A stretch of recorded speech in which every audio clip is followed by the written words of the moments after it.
Thank you. Thank you. Thank you, Abby. Thank you. It is such a gift and an honor to be here with all of you this evening, to be here with you, Abby, with the Texas Alliance for Life, with Carol Everett, with so many others, the Lieutenant Governor, so many others that have been such staunch advocates for life.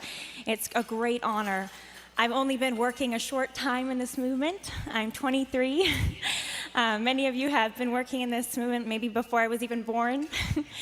Thank you. It's such a gift and an inspiration to me and to so many others. And thank you for carving out that path, even when sometimes it was poorly lit or it was poorly marked, and setting the example for me.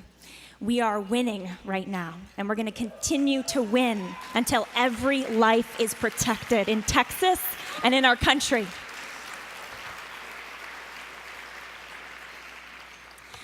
I first got involved, or I first found out about abortion when I was a very young girl. I'm from California. I just graduated from UCLA. Go Bruins. Any Bruins? Proud Bruin. But I've been involved in pro-life work since I was young. I went to UCLA in part to do pro-life work, but I started out as a very young girl in San Jose, California. One rainy day, I was looking for a book to read in my childhood home. And I was raised in a Christian family. I'm one of 8 kids, so we were very pro-life. It was definitely practiced in the house. But abortion, and this idea of abortion wasn't really present in my childhood. I mean, I heard about it at the dinner table when maybe politics were being discussed, Clinton versus that other guy who was running against him that didn't win, that my parents tried to vote for. And I heard about it, but I didn't really know what it was. It was kind of this issue that was out there.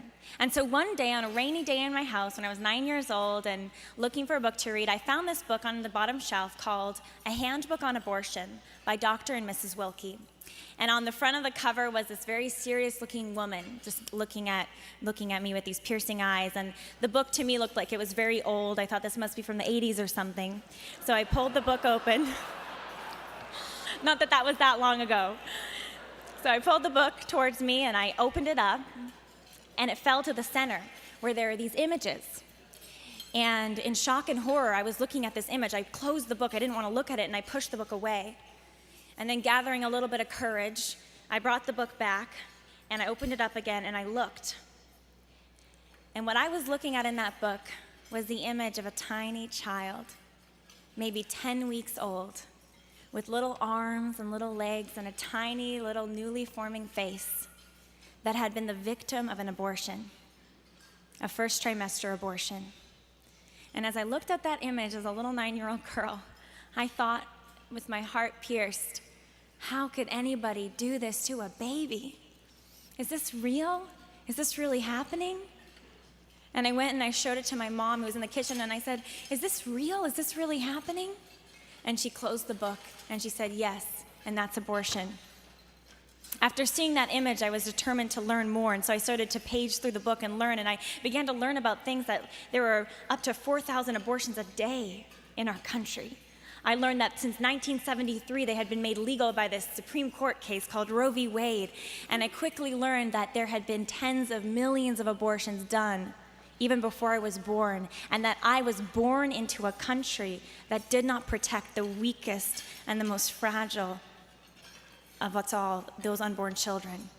And as I got older and I began to learn about other things as well, I got involved in different extracurricular activities like Junior State of America, Mock Congress, and I started to learn about other issues that our nation faces. I learned about AIDS in Africa and economic problems and homelessness, and I learned about the problems that were happening very close to me, the other issues that we faced as a nation and as a world. But I kept coming back to abortion. I kept coming back to abortion because I couldn't, at the end of the day, look and imagine anything worse. And after all, that's why we're all here this evening, right?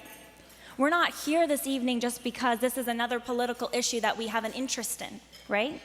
That this is a social issue that we have feelings about. But we're here this evening because we recognize that we will not survive as a country. We cannot survive or flourish as a great nation, as the United States of America, if we allow the killing of the weakest members of society. if we allow the killing of the unborn.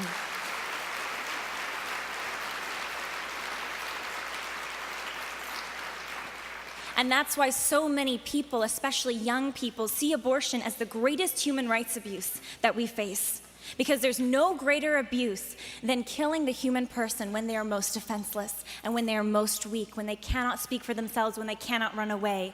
And when society has developed in such a way that women are turned against their own flesh and blood. And they're being sold this bill of goods by their educational structures, by UCLA. This was the many times what I would hear in the classroom, by the health center at UCLA. This is what they told me. My first undercover project was going into the health center at UCLA and asking what resources they had for pregnant women.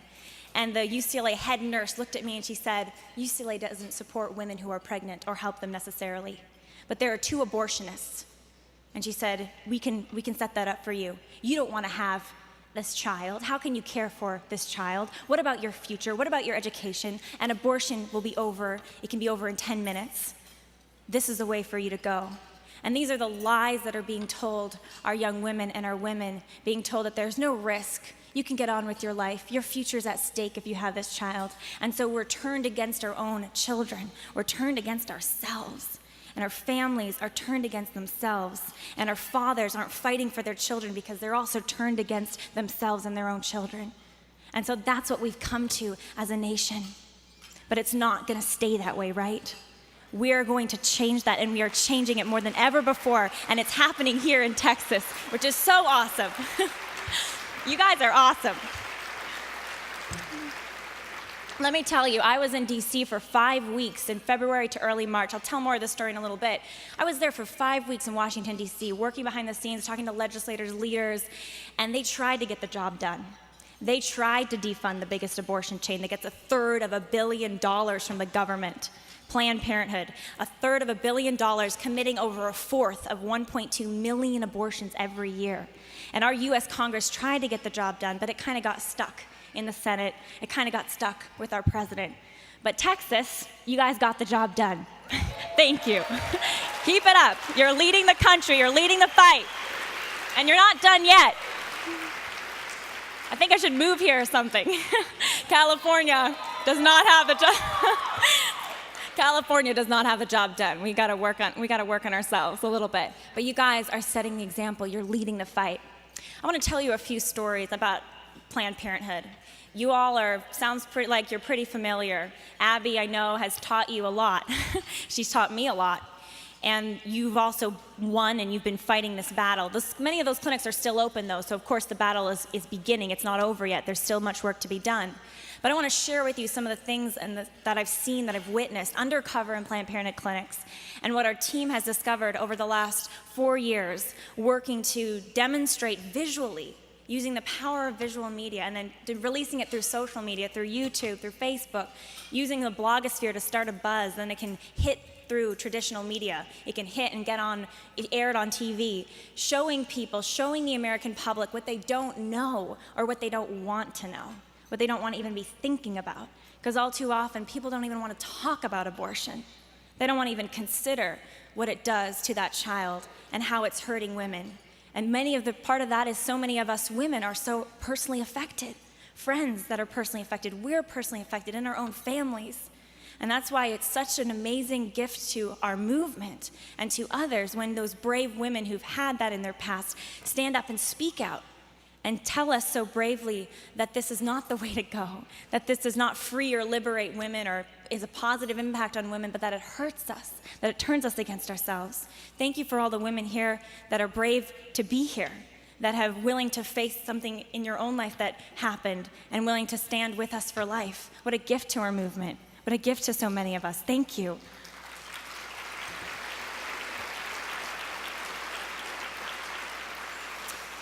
My first interaction with Planned Parenthood was when I was 18 years old. And I was a freshman at UCLA, all excited to take over the campus for life and start the pro-life club and litter the campus with pro-life flyers and try to get everybody to be pro-life. And I quickly realized, after a couple days, that it was a pretty tough task, because people just said, no, it doesn't kill a baby, or no, Planned Parenthood is great, or no, I go to Planned Parenthood for birth control. What are you talking about? Why are you saying that this is an organization that's negative? Or no, it's a woman's choice. And they were all these euphemisms, false phrases. They'd kind of been sold this bill of goods about what abortion was and how it was somehow positive, and how Planned Parenthood was this God's gift to women. Planned Parenthood was active on our campus, trying to start this internship program and trying to get volunteers and trying to reach out to the campus. So they were very much active on our campus. And I kept thinking, if people just knew some of the things I had been researching ever since I was a young teen, because after reading that book when I was 9 and learning more about abortion, I started Live Action as just a youth club in my living room at 15 years old with some friends. And we sat down together and we said, okay, what are we going to do about abortion? Ready, set, go. We're going to stop abortion in San Jose. How are we going to do it? And we all kind of looked at each other. We're like, well, let's start by telling other young people what it really is and what it really does. And let's demonstrate that by showing images. Let's give presentations, multimedia presentations, PowerPoint presentations in churches. And that's how we started. We started as Live Action with a focus on the youth and with a focus using visual media, because we understood, as I had experienced at 9 years old, that visual media is so powerful. It is the fact. It presents the facts. It's not an argument that you can argue with. It is what it is. It speaks 1,000 words, right? A picture speaks 1,000 words, but it presents the facts of the case. This is what abortion does to that unborn child. This is what's really happening inside the Planned Parenthood clinic. And so 18 years old at UCLA, I'm thinking, I want to demonstrate these facts to the campus. But it was difficult because we did flyering, we did image displays, we did a lot of conversations, debates, but when it came to Planned Parenthood and when it came to that people's kind of block in their minds, like, no, they're a good organization, how can they be hurting women, how can they be negative? I realized that we needed evidence. I wanted visual evidence of the many abuses I knew were happening every day in those clinics. Not just the ultimate abuse of abortion that kills that unborn child, but how women were affected, the coercion, the manipulation, the sexual abuse cover-up.